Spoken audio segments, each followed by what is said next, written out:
Alright mga kababayan, welcome back again dito sa aking YouTube channel, Kuya Rans TV. At ito na naman ho, panibagong reaction video na naman tayo. Tungkol ito sa nangyayaring gulo, war on drugs. Awayan daw ito sa pagitan nitong House at Malacanang. Ano kaya ang ibig sabihin nito? Nakita ko itong post na ito, no, na nagkakaroon yata ng hindi magandang anuhan itong magkabilang panig, no, itong Malacanang at itong House of Representatives. Nakita ko itong post, no, ang caption nito Malacanang declares war against HOR o House of Representatives. Ito yung statement from Mark Anthony Lopez post, no. Nakalagay dito, statement of the executive secretary, si Secretary Lucas Bersamin. Tama ba ako? No. Ito ang nakalagay dito. The cabinet strongly objects to the recent speech coming from certain members of the House of Representatives who are hereby attempting to shift the blame for their own corruption and failures onto the executive branch. Ayan, no. Mukhang ang gustong mangyari daw ng House of Representatives ay iba to ang sisi sa Malacanang dahil sa mga nangyayaring korupsyon. Ay, nako talaga naman. Yung pasabog nga ni Congressman Ogab, di ba? Yung mga proyekto, no, na kung saan chinachap-chap daw yung budget, di ba? Di ba sa house pa lang daw chinachap-chap na, kinakatkong na. Tapos imbis na malalaking project, sa small project sila nakatuon. So ang laki raw nang nawawala sa mga budget yan. Yan ni Congressman Ungab No, kaya nga gustong-gusto talaga ipatawag ito si Saldico. Ngayon, kung ibabato nga naman ang sisi sa Malacanang, kung hindi naman, wala naman silang kasalanan. Pero hindi po pwede walang kasalanan kasi dito ang Malacanang. Lalo-lalo na ang ating Pangulo. Bakit? Kasi kung naging mabusisi, no? Kung binito niya ng mabuti yung GAA report 2025, sigurado walang may makakapagpalus ng mga anomalya. Okay, tuloy ko to The members of the cabinet will not tolerate any attack on the integrity and reputation of the executive branch and any effort to hold the budget process hostage by political theatrics. All our investigations into the anomalies will be futile if the sources of corruption remain unchecked. Hence, we urge the House of Representatives to heed the demand of the people for full accountability. Clean your house first. Yan nga ang tama. Maglinis muna kayo dyan sa House of Representatives.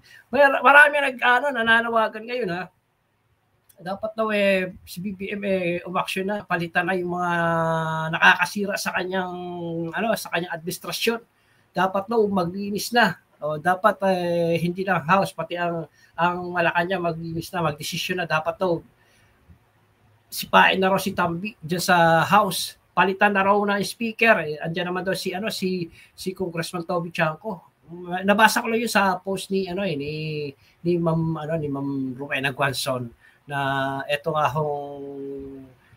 hong panawagan kay BBM na dapat si BBM maging mahigpit na ngayon kasi siya ang napuputukan tingnan niyo naman siya, sa kanya binabato yung sisi kaya hindi dito ang syempre itong executive secretary si Lucas Bersamin hindi siya pabor dyan sa ganyan na isisisi sa kanila yung korupsyon, di ba? Dapat talaga kung meron talaga kasi naalala yung sabi ni VP Sara, tanging 2 tao lamang ang may hawak sa kaba ng bayan. Ngayon nasa si Saldico. Kaya nga dapat din na itong si BBM, no, talagang gustong-gustong paharapin ng mga ibang kongresista, ito si Saldico sa next hearing nila diyan sa House, no, tungkol diyan sa issue ng flood control. Dapat daw next hearing makadalo na si Saldico at sagutin niya yung mga katanungan. Kasi siya lamang daw talaga ang makakasagot noon. bukod sa kanya, mayroon pa isa, si Kimbo nga pala, no? Yun ang naano ko kay Kung Ungabi. Okay, so ayan ho ang nababalita ngayon na kung saan nga ho, meron nga hong namamagitang tensyon sa magkabilang panig. Ano ba ang solusyon dito? Sabi ng mga nagko-comment dito doon sa post ni Mauro Rowena Guason, ay dapat umaksyon na si BBM. Kinakaya-kaya siya ng pinsa niya. Dapat siya ang masusunod, siya ang presidente. Kung kinakailangan daw, palitan na yung speaker, gawin na. Kasi masyado na raw namimihasa. Yung mga nababasa akong comment, mga kababayan, sa tingin nyo, dapat nga ba talaga magpalitan ng speaker?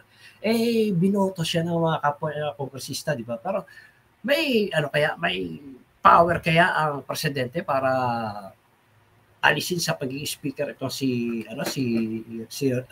Romualdez at palitan ng iba. Si Congressman Toby Chanco, pwede rin naman daw yan eh. Pero marami rin ang kumukontra kasi pare-pareho lang naman daw kasi yan eh. Anyway guys, no, may mga nagsasabi, nako, drama lang yan. Puro kadramahan lang yung mga nangyayari para lang kunyari makuha nila ang simpatya ng taong bayan. Kunyari nagmamalasakit sila sa nangyayaring korupsyon yan. Yung mga nababasa ko mga comments, mga kababayan. At meron nga ho akong nakita na isang post, no? I-share ko sa inyo itong post na ito. Up ko lang ha. Ito. Ang caption ho nito, mga kababayan, Pangulong Marcos naiyak sa galit sa sitwasyon at nangyayari ngayon sa bansa. Naiiyak to si BBM. Naging teary-eyed to si BBM dahil sa nangyayari na korupsyon sa bansa natin. Grabe nga naman talaga ang korupsyon. Talaga nakakaiyak. So anong dapat gawin ni BBM? Mga nabasa naman ako comment, mas may yung BBM para hindi ka na maiyak, bumitaw ka na. Iwanan mo na yan, posisyon mo na yan. Ipaubaya mo na yan kay BP Sara, yun ang mga comments na nababasa ko. Total, kinakaya-kaya ka lang naman. Hindi, tingnan mo nangyari. Bilyon-bilyon ang mga nakukurakot. Mga proyekto na wala lang palang proyekto. Talagang nakakaiyak. At sinasabi pa ng iba, naku, kundi dahil ka BBM hindi mabubuking yung flood control yan. Baka ito panahon ni Digong, meron din naman ganyan. Meron naman talaga. Pero, nabubuking din at tinatanggal agad. Ganoon kay PRRD. Kay BBM pa meron. Kung sino yung mga sangkot, inaalis agad. Hindi na wala nang hearing, basta sinisibak na agad. Pero hindi ganun kalala, mga kababayan. Hindi kagaya ngayon, itong panahon ni BBM, no, sa administrasyon, sobrang lala. Pero after 3 years, matutuklasan mo na marahil pa lang ganyang pangyayari na korupsyon. Kung napanood niyo kay Congressman Kungab, di ba? Since 2023-2024, may mga ganyan na, di ba? Yung chinachap-chap ang budget. Kaya nga meron daw sigurong chap-chap gang sa House. Sino kaya yung mga membro na yon? Alam na kung sino yon, di ba? Imagine niyo, billion ang pinag-uusapan dito. Marami rin ang umaanga ngayon ng mga kababayan natin. Bakit daw si BP Sara nung panahon na inimbestigahan nila sa House tungkol dyan sa 125 million, halos manggalaitis sila kapag sila ay dinededma ni BP Sara. Pero eto si Saldico, mga kababayan, ay bilyon-bilyon nga ang gustong malaman, bilyon-bilyong halaga ang gustong malaman ng mga kapwa niya kongresista kung paano nangyari yung gano'n na pinagtatakpan pa nila pinatakas ka nila Nasaan na si Saldico? Nasa Amerika, nagpapagamot daw. Sabi pa mga kababayan, pagka gumaling na si Saldico, babalik din agad. Kailan? Baka pag alam niyang okay na siya. Di ba? Bakit pinaalis? Bakit siya umalis? Dito marami naman tayo magagaling na mga doktor dito sa Pilipinas, di ba? Bakit kailangan siyang umalis? Bakit doon pa siya magpapagamot? Wala pa siya tiwala sa mga doktor dito? Di ba? Alam niya naman na may mga responsibilidad siya, kailangan harapin dito. Isa lang ibig sabihin niya, tumatakas. Pinatakas, tumakas. Ano pa? Yung yan nga si si Abante, di ba? Yung ibang mga kongresista talaga pinagtatanggol pa eh. Ayan. Sa tingin niyo mga kababayan, ano masasabi niyo dito? Ito ba si BBM ay nagdadrama lamang? Talaga bang sincere siya sa pag-iyak-iyak niya na yan? Sabi ng mga drama lang yan para kunyari makuha nila simpatsya ng mga Pilipino. Kunyari, nagmamalasakit sila sa nangyayaring korupsyon. Pero talagang sinasabi ko talaga, malaki ang naging kasalanan dito ni BBM. Bakit? Kasi naging pabaya siya. Kung siya ay tumutok dito, sa una pa lamang, noong una pa lamang, baka hindi ganito ang mayyaring corruption ngayon. Sobrang lalaho talaga. Sobrang imagine niyo sa tarang buhay nga lang ni sa tarang buhay ng pagiging congressman ni Congressman Pungao, ngayon lamang siya nakaranas ng ganong kalaking budget, ganong kalaking mga nawawalang budget, no? Na sinasabi nga, tawag niya nga doon sa most corrupt budget sa kasaysayan ng Congress. Itong GAA 2025. So talagang mga kababayan dapat kung si BBM ay may malasakit talaga at sa tingin niya hindi niya na kayang pang pamunuan pa, ano pa dapat gawin, di ba? Para kasi baka mamaya may stress pa siya.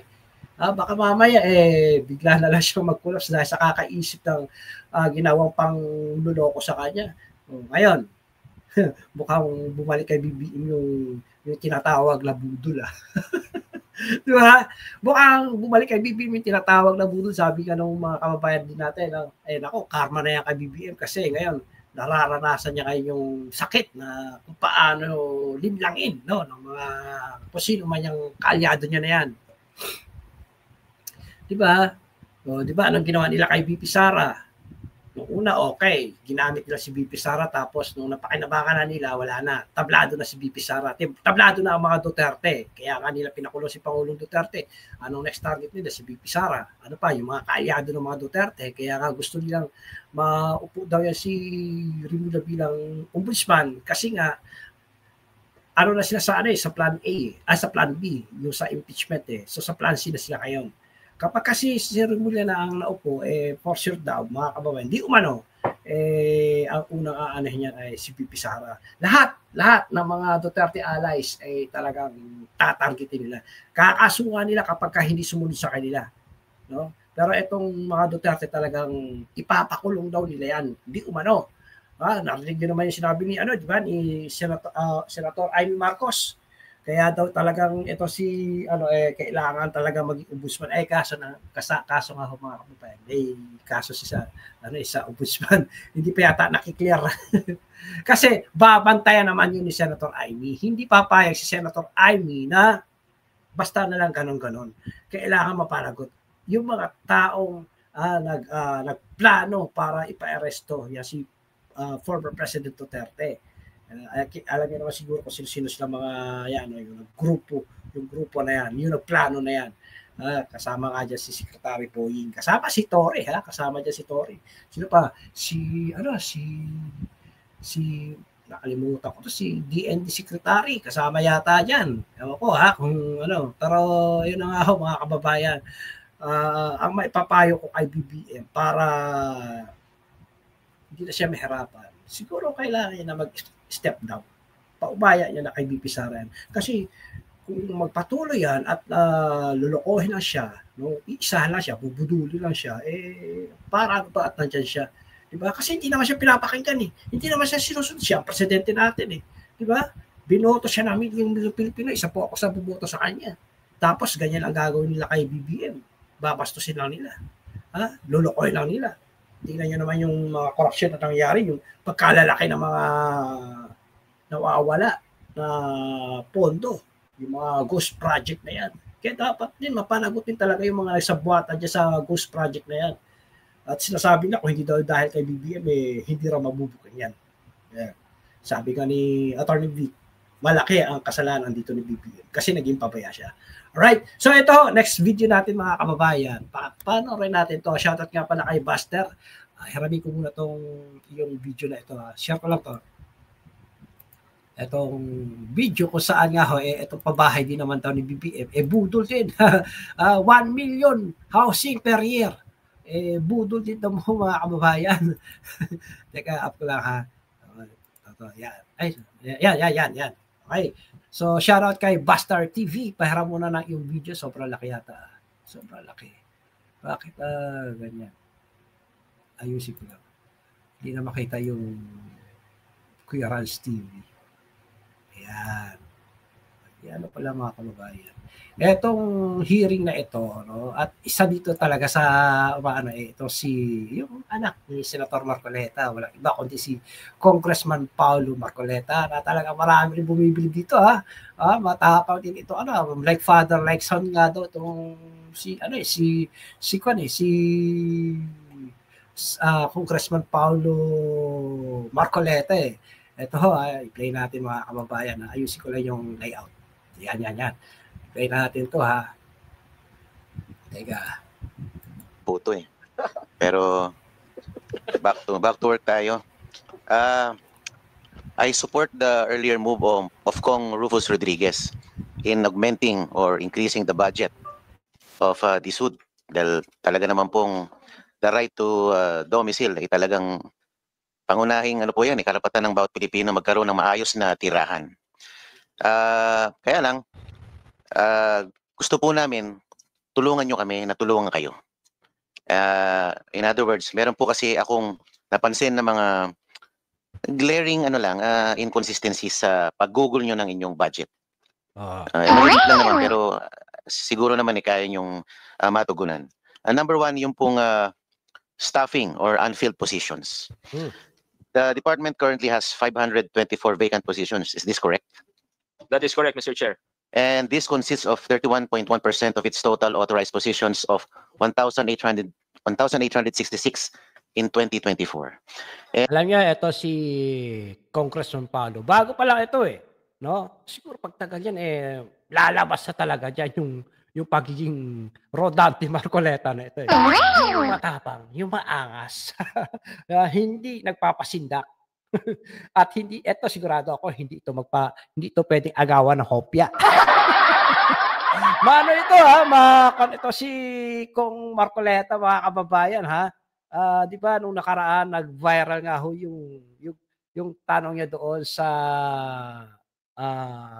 secretary ng PCO si pangalan si Dave Gomez pa yon no na kung saan nga tinanong niya tungkol sa mga troll sa mga reactors na binabayaran monthly.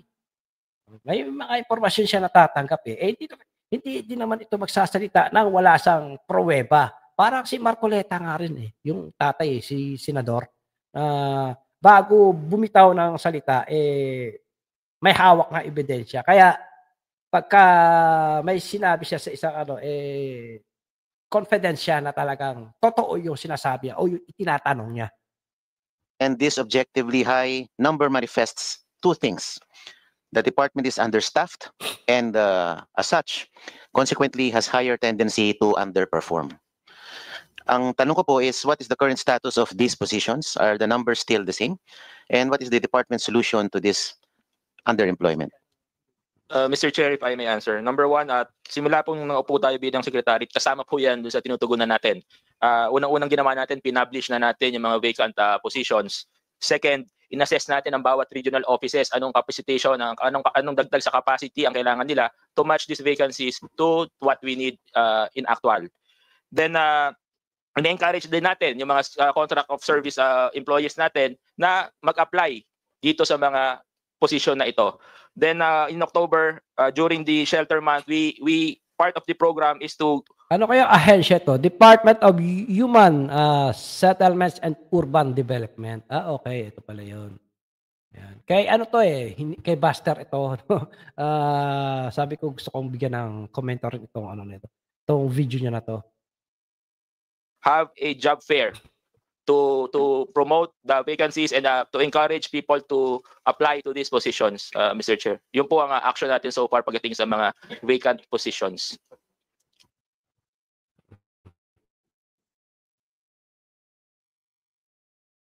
What's up mga may ads. Welcome nga pala dito sa aking trade.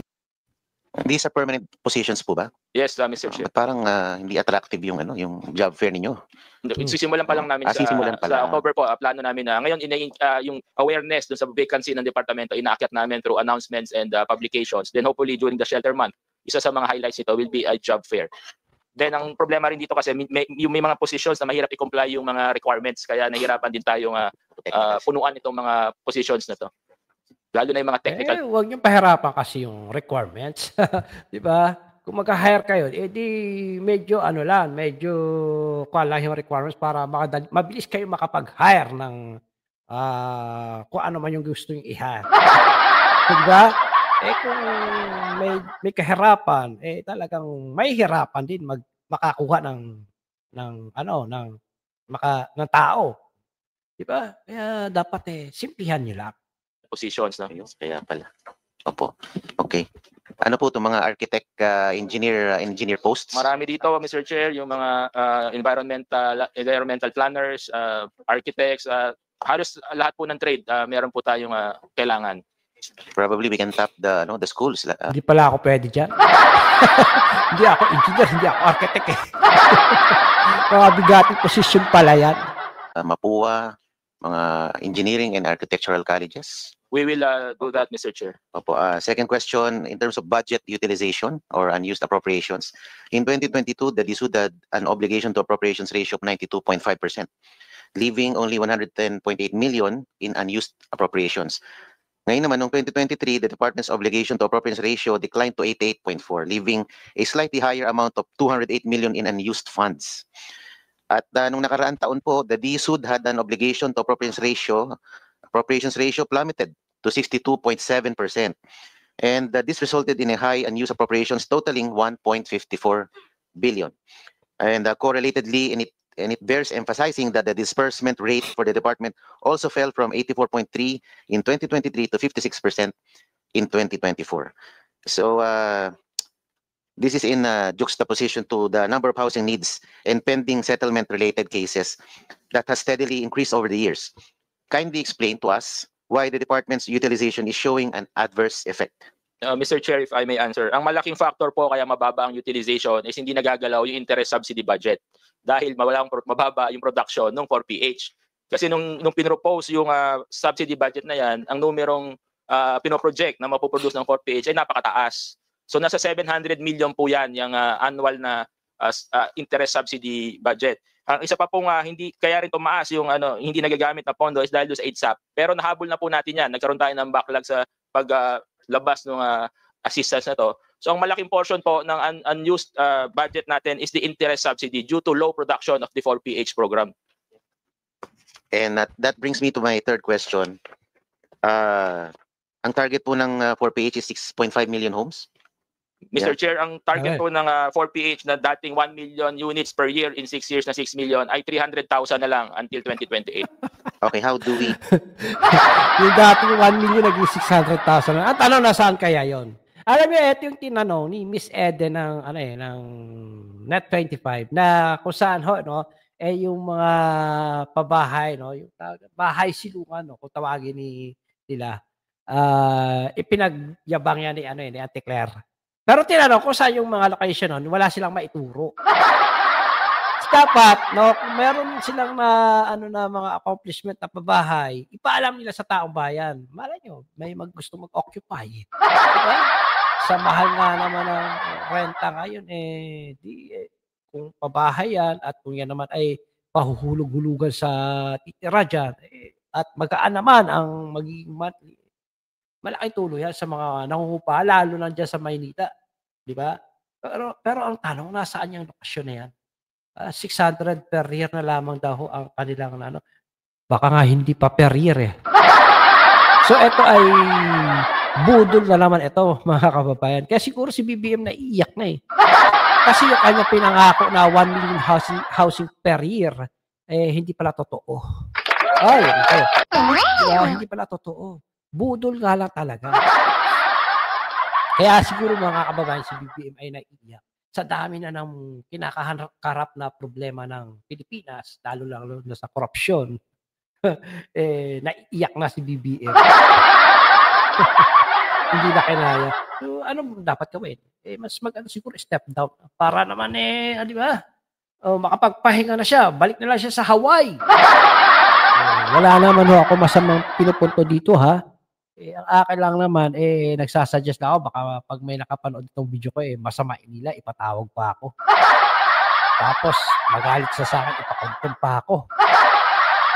Di ba? So ito tuloy natin. I-explain the reduction to the people. Ba't po natin Number one, ito po, Mr. Chair, nandito na tayo sa makatotohanan. No? This is the realistic number, no? Na hindi rin naman madaling makuha, honestly. No? Pagka hindi natin ginandaan yung programa natin, kahit itong 300,000, hindi natin ito ma-achieve.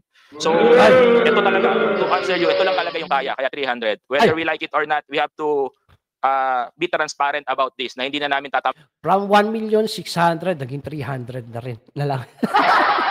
So, yun talaga. Yun talaga ang, hanggang 300 lang. Budol talaga, you know. Maan yung previously target na 6 million. So, you have set a more realistic target na. Yes. Yung 6 million, yun yata yung sa loob ng 6 na taon ng termino ni BBM. Pero sa kanya yata, wala pa yatang baka ilan pa lang. Kaso hindi rin natin alam kung saan yung mga lokasyon na yun. Di ba? Sana ipaalam din nila kung saan yun. Mr. Chair. Opo. And the main reason na hindi po na-achieve yung target? Ang unang-una po, producing 6 million units in 6 years is very challenging. Kahit buhusan natin ng pera yan, in reality, hindi po natin magagawa yan kasi wala naman tayong kapasidad, yung mga developers, contractors, and others. Eto masasabi ko rin naman na totoo naman yun na imposible talaga na makaano ka ng kwan. Pero sa tingin ko rin sa diskarte rin ng namumuno. Di ba? Remember, PRRD, yung kanyang build, di ba? Ang daming na mga infrastructure ni PRRD na ngayon ay napapakinabangan na ng mga Duterte supporters at ng mga Tolonggis. Di ba? Napapakinabangan nila pero minamasama pa si PRRD. So ito, dito sinasabi nga ito si Secretary na napakalabo, no? Hindi realistic na yung makapagpagawa ka ng 1 million housing project every year. So kung sa 6 years yun, 6 million housing project, malabo nga naman daw talaga yon. Dahil, bakit? Iba pinag-uukulan nilang pansin Di ba? Nag-umpisa pala ng panunukulan ni BBM, namulit ka na Hindi na lang, sana nag-focus na lang siya doon sa mga pinangako niya noon. Kahit yung 20 kilos na bigas ang labo Supportahan niya na 6 million units in 6 years. Kaya hindi po talaga realistic yung 6 million na target na yan. Kaya hindi na ho namin pinapaikot-ikot pa yung paliwanag. Kaya hindi namin tinamaan yung 6 million kasi hindi ho talaga realistic. Ang realistic namin nakikita ngayon, considering yung capacity ng mga contractors, developers, and yung demand side natin, is only 300,000 comprised of all the modalities of the expansion of PH. Thank you, Mr. Chair. Sino pong nag-set ng unrealistic target na yan in the first place? Galing ang tanong. Nadatnang ko po yan na 6 million. No? So, anyway, moving forward, pinaliwanag. Sabihin mo na lang si BBM. Si Kung Paulo, sino nag-set ng 6 million? Wag ka lang magmamahang Kung Paulo. Alam mo na kung sino. Di ba, sinabi yan noon ni BBM, 1 million pabahay per year. So sa loob ng 6 na taon, 6 na milyon. Yun na nga, lumabas ng katotohanan, nabudol talaga, malabo talaga. Malabo sa 600,000. So magpo-fall sa 300,000. Ko po kay Presidente, Mr. Chair, na ito yung realistic. At the same time, hindi rin po ito madaling ma-achieve. This is a very challenging number. 300,000 itself is a challenging target, Mr. Chair. Thank you, Mr. Secretary. Thank you, Mr. Chair. I have no other questions. Thank you. Yeah. Okay. So ayan yung 1 million housing project per year, hindi talaga makatotohanan yun. Sa madaling salita, budol-budol yun. Budol na naman. Kaya alam nyo, marami ang hindi talaga nakakaano kay BBM. Kasi nga, lahat ng mga sinasabi niya, hindi naman ang nagkakatotoo. Lahat ng pinangako niya, hindi naman nagkakatotoo. Kaya, budol talaga. So, ayun na mga kababayan, ako po'y magpapaalam na sa inyo. Salamat sa mga makakapanood ng aking video. Sana ho, kung kayo ay bago pa lang dito sa channel ko, huwag niyo po sana kalimutan mag-like, mag-subscribe, and click the notification bell para lagi kong updated sa mga video na ina-upload ko. Hanggang sa muli, ingat tayo lahat. God bless. Bye-bye.